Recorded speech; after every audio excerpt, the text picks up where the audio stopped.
Aujourd'hui, on va parler forêt-jardin.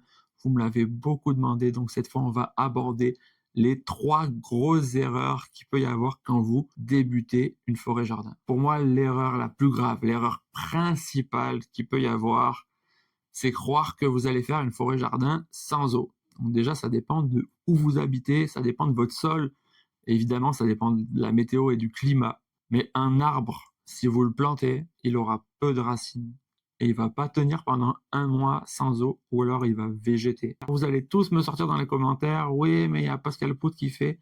D'accord, Pascal Pout, c'est un excellent maraîcher qui a 40 ans d'expérience, qui fait pousser des légumes et il le fait avec un talent extraordinaire, c'est-à-dire qu'il est capable de mettre des arrosages pile poil au bon moment. Maintenant, si vous êtes néo-rural, vous n'avez pas du tout ces connaissances-là. Et en plus, Pascal Pout, il le fait après avoir fait une sélection variétale qui lui a pris des années. Il le fait surtout parce qu'il n'a pas d'eau, sinon il mettrait de l'eau. Et il le fait au prix d'un rendement sacrément diminué. Mais attention, si vous êtes néo-rural, c'est une énorme erreur de croire que vous pouvez avoir son talent du jour au lendemain.